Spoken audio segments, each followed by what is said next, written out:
स्वागत है आप सभी का। मैं हूं अजय वत्स। चुनाव से पहले बीजेपी में योगी आदित्यनाथ का कद बढ़ा है और इसकी एक तस्वीर रविवार को दिल्ली में हुई बीजेपी राष्ट्रीय कार्यकारिणी की बैठक में देखने को मिली। कार्यकारिणी की बैठक में अमित शाह, नितिन गडकरी, राजनाथ सिंह के साथ पहली पंक्ति में योगी आदित्यनाथ को भी जगह थी।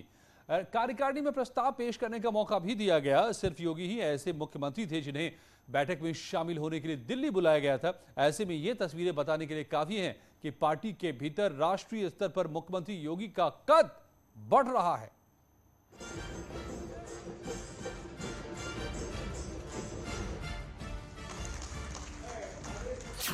बीजेपी में सीएम योगी आदित्यनाथ का बढ़ा कद।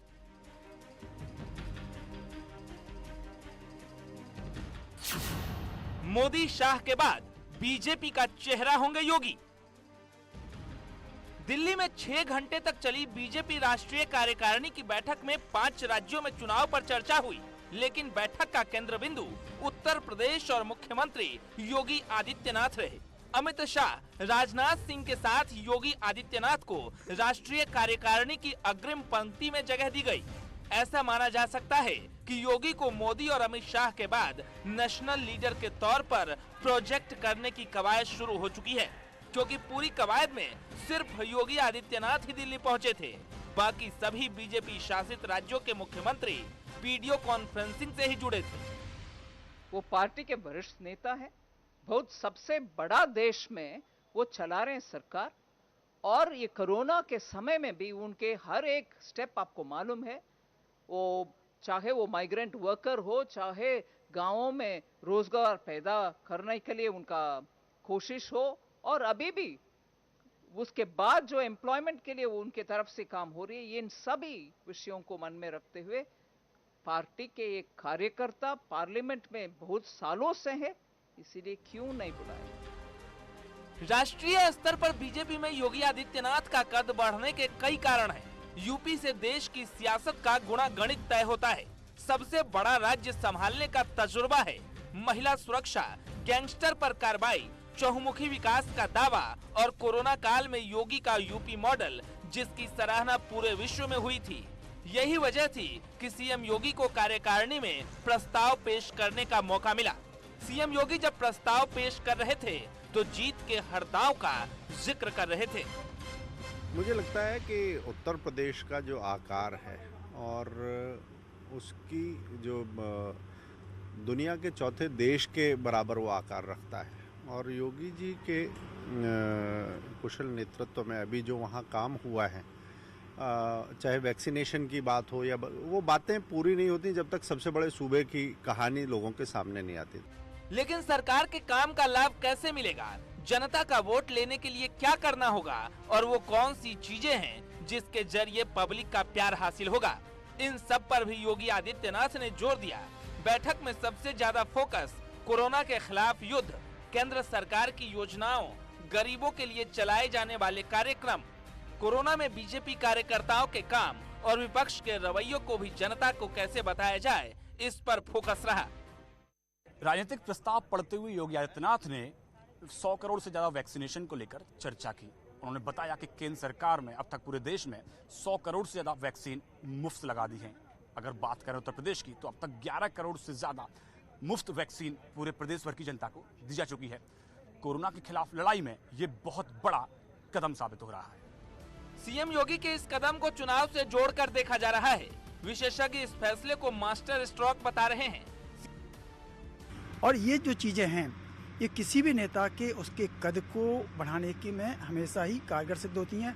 हमने देखा था कि 2011 में जब लखनऊ में भाजपा की राष्ट्रीय कार्यकारिणी बैठक हुई थी, उस समय नरेंद्र मोदी जो कि मुख्यमंत्री थे गुजरात के, उन्होंने राजनीतिक प्रस्ताव पेश किया था। उसके बाद से मोदी का कद जो था वो और तेजी से बढ़ा था।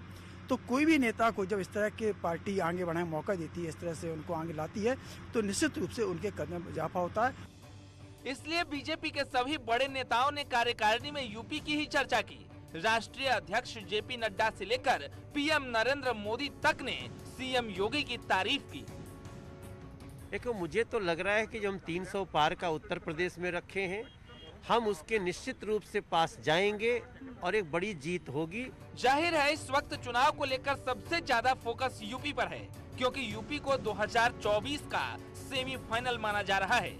शायद इसलिए ही कार्यकारिणी की बैठक में सबसे ज्यादा सीएम योगी छाए रहे।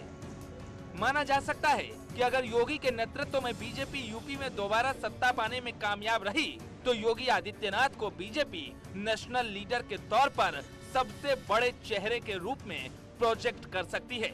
न्यूज 18 के लिए दिल्ली से पवन गौड़ के साथ मेनका चौधरी की रिपोर्ट।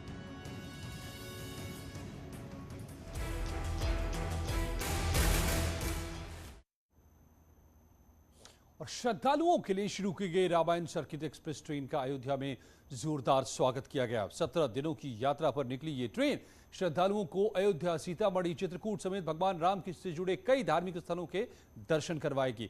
7,500 किलोमीटर दूरी तय कर तीर्थ यात्रा कराने वाली इस ट्रेन से जुड़ी हर जानकारी जानने के लिए देखिए हमारी ये रिपोर्ट।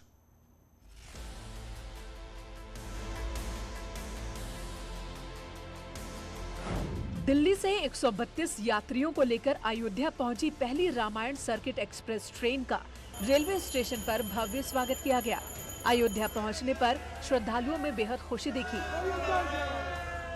यात्रियों ने अयोध्या दर्शन के लिए शुरू की गई इस योजना के लिए सीएम योगी और पीएम मोदी का धन्यवाद भी किया। कैसी रही यात्रा? बहुत बढ़िया, सुखद यात्रा है, यहाँ तक कोई परेशानी नहीं।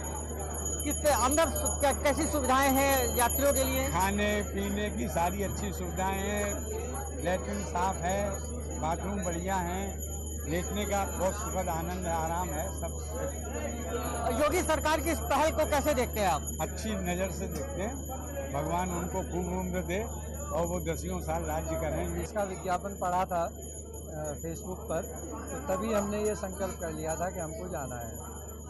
तो दिल्ली से चलकर ये 7500 किलोमीटर लंबी यात्रा है, 17 दिन की यात्रा पे आप हैं, तो इसके लिए क्या क्या तैयारियां किया है आप लोगों ने?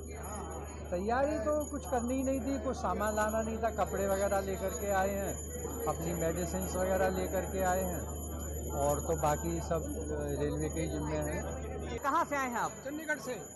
कैसी रही यात्रा ट्रेन में? बहुत सुंदर, अब बहुत ही मन आनंद आया। रामायण से जुड़े हुए पात्र और भगवान राम से जुड़े हुए जो तीर्थ स्थल है वहाँ जाएंगे तो कैसा महसूस करता है? क्या तैयारी करके आए थे? बड़ा पुण्य है, बड़ा सौभाग्य है कि मोदी की सरकार ने ऐसा ट्रेन चलाया है, और हमारे भाग्य में भी प्रभु राम के जो स्थान है उनको देखने का, दर्शन करने का सौभाग्य प्राप्त हुआ है।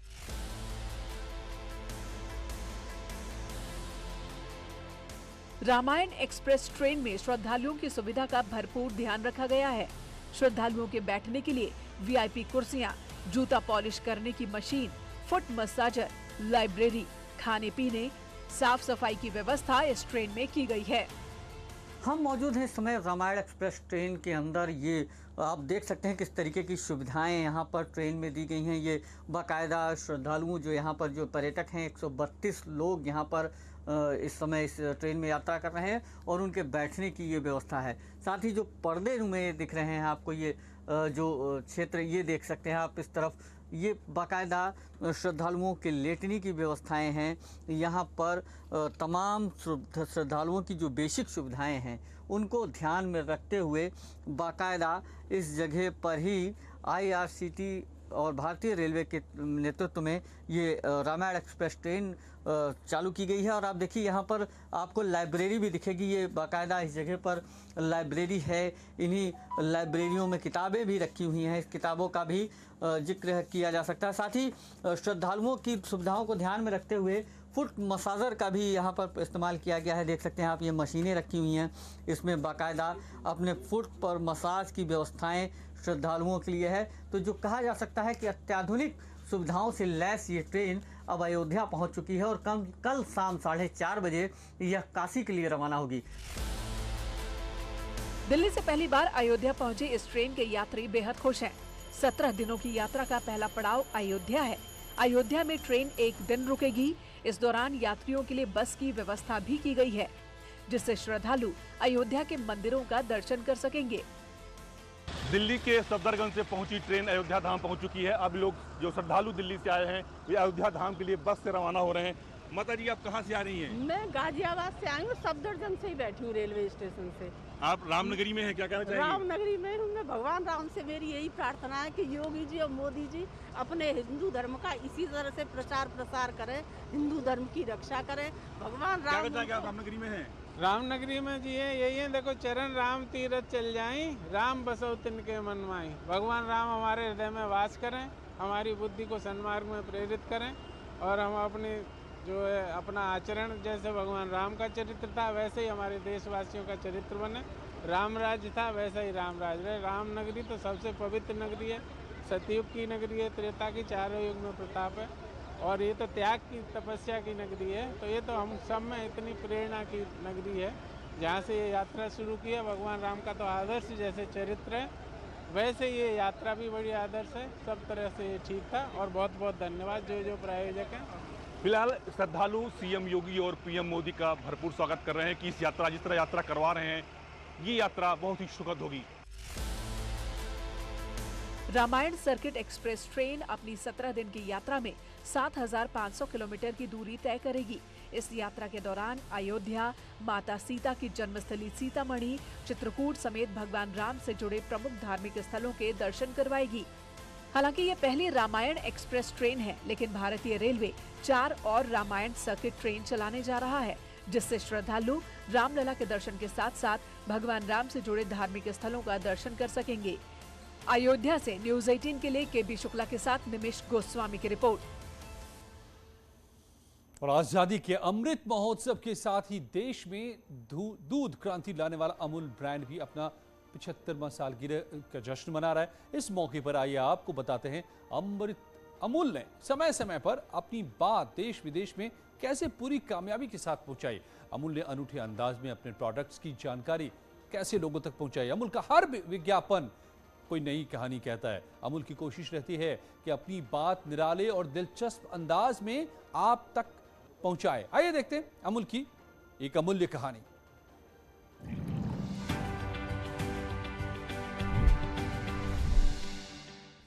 अमूल की पैनी नजर देश की बड़ी घटनाओं के साथ ही विदेश में होने वाली बड़ी हलचलों पर भी रहती है।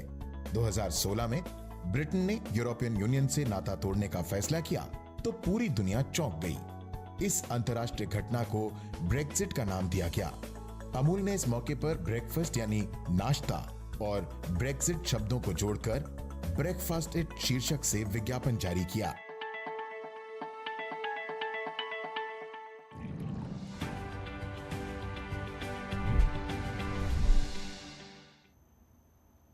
लौटेंगे खुशी पलों में और खबरों के साथ, लेकिन आपको बताएं आईसीसी T20 वर्ल्ड कप के कल के मैच का हाल।